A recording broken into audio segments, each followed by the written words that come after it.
पेश है जोधपुर बीकानेर जिले की बड़ी खबरें।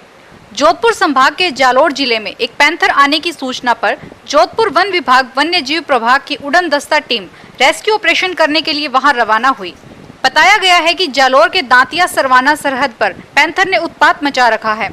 वहां एक किसान को भी उसने घायल कर दिया है। पैंथर के कारण ग्रामीण व किसान भय के माहौल में रह रहे हैं।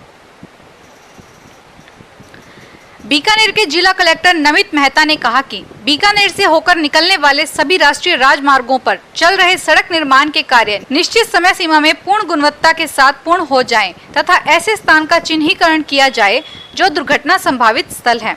इन स्थानों पर साइन बोर्ड लगाए जाएं तथा बीकानेर से नागौर तक के सड़क निर्माण का कार्य अगस्त 2022 तक पूर्ण हो जाए। कोरोना काल में विद्युत बिलों को भरने में असमर्थ लोग लगातार सड़कों पर उतर रहे हैं और राज्य सरकार से विद्युत बिलों को माफ करने की मांग कर रहे हैं।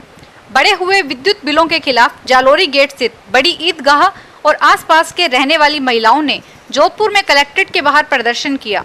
साथ ही जिला प्रशासन को ज्ञापन सौंपकर इन विद्युत बिलों को माफ करने की मांग की। बीकानेर के जिला कलेक्टर ने कहा कि ओवरलोड वाहन के कारण भी सड़कें क्षतिग्रस्त होती है।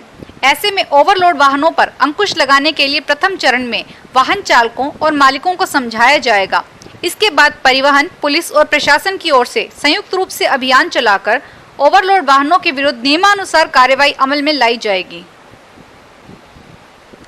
किसानों की मांगों को लेकर ओसियां के पूर्व विधायक व पूर्व संसदीय सचिव भैराराम सियोल और भाजपा नेता शंभू सिंह खेतासर सहित कुछ लोगों के प्रतिनिधि मंडल ने जोधपुर में जिला कलेक्टर इंद्रजीत सिंह को ज्ञापन सौंपा। उन्होंने बताया कि जिला कलेक्टर ने उनकी मांगों को राज्य सरकार को अवगत करवाने का आश्वासन दिया है। किसानों की यह मांगे लंबे समय से लंबित है। कोरोना के कारण किसानों की हालत दिनों दिन दयनीय होती जा रही है। बीकानेर पीबीएम के सुपर स्पेशलिटी कोविड सेंटर में मरीजों को दिए जाने वाले भोजन की गुणवत्ता को लेकर लगातार शिकायतें सामने आ रही थीं।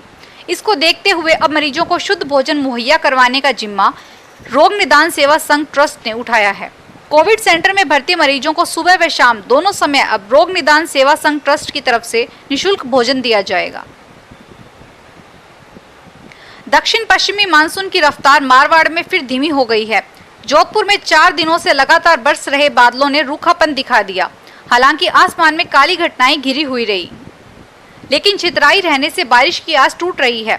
गुरुवार को दिन भर बादल व सूरज के बीच आंख मिचौली का खेल भी चलता रहा। जोधपुर जिले के बिलाड़ा थाना क्षेत्र में रहने वाले एक व्यक्ति को ऑनलाइन सस्ते जूते चप्पल खरीदकर बेचने के व्यापार करने का झांसा देकर शातिर ठग ने करीब 47,000 रुपए की ठगी कर ली। इस बारे में बांझड़ निवासी महेंद्र सिंह ने धोखाधड़ी में केस दर्ज करवाया गया है। जोधपुर में hair and beauty organisation Rajasthan की बैठक आयोजित की गई। बैठक में संतोष चौहान, आरती बिस्सा, मनीषा मालविया को संरक्षक, अर्चना माहेश्वरी को जिलाध्यक्ष, कीर्तिका जांगीड़ को उपाध्यक्ष, इंदुपुरी को सचिव, दिनेश सैन को कोषाध्यक्ष व विनोद चौहान को क्रिएटिव डायरेक्टर बनाया गया। वरिष्ठ नागरिकों की मानसिक स्थिति को प्रभावित करने वाले कारण जैसे अकेलापन, आत्मसम्मान तथा संतोषप्रद जीवन से संबंधित विषय पर डॉक्टर पीयूषी बानिया को जोधपुर के जय नारायण व्यास विश्वविद्यालय द्वारा डॉक्टरेट की उपाधि प्रदान की गई। डॉक्टर पीयूषी बानिया ने प्रोफेसर डॉक्टर प्रीति माथुर के निर्देशन में शोध कार्य पूरा किया। जोधपुर में चौपासनी हाउसिंग बोर्ड के सेक्टर 15 स्थित गुरुद्वारे में गुरु नानक देव के सबसे बड़े पुत्र जगत गुरु श्री चंद्र भगवान की जयंती श्रद्धा व भक्ति के माहौल में मनाई गई। व्यवस्थापक बाबा किशन उदासी ने बताया कि सुबह अखंड पाठ साहिब का आयोजन किया गया व भगवान श्री चंद्र की मूर्ति पर दुग्धाभिषेक किया गया, साथ ही ध्वजा चढ़ाई गई। समाज सेविका मदर टेरेसा के 110वें जन्मदिन के उपलक्ष्य में मदर टेरेसा फाउंडेशन संस्थान ने जोधपुर में प्रताप नगर बस स्टैंड के पीछे कच्ची झोपड़ी में रहने वाले बच्चे, बुजुर्ग और महिलाओं को मास्क, बिस्किट, चिप्स वितरित किए। जोधपुर में जय नारायण व्यास विश्वविद्यालय के कुलपति प्रोफेसर प्रवीण चंद्र द्विवेदी ने प्रोफेसर विमला वर्मा को मनोविज्ञान विभाग का अध्यक्ष नियुक्त किया है। उनका कार्यकाल 1 सितंबर से अगले 3 वर्ष या सेवानिवृत्त होने तक जो भी पहले होगा वह रहेगा। आयकर विभाग अब अर्निंग द अर्नेस्ट की थीम पर आगे बढ़ रहा है और इसके लिए राजस्थान आयकर विभाग का फेसलेस ई असेसमेंट सेंटर जोधपुर से काम करेगा। इनकम टैक्स चीफ कमिश्नर शिशिर झा के अनुसार नई व्यवस्था में होने वाला असेसमेंट टैक्स पेयर्स के लिए बहुत सहज होगा। फेसलेस यानी किसी भी विभागीय अधिकारी के सामने उपस्थित होने की जरूरत नहीं पड़ेगी।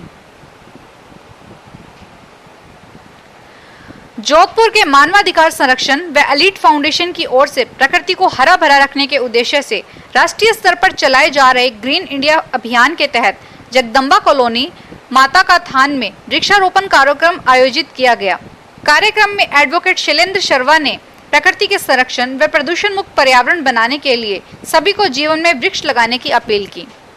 फिलहाल इस बुलेटिन में इतना ही, फिर हाजिर होंगे तमाम बड़ी खबरों के साथ। प्रिटी न्यूज के वीडियो देखने के लिए हमारे चैनल को सब्सक्राइब करें और नोटिफिकेशन पाने के लिए बेल आइकन पर क्लिक करें। धन्यवाद।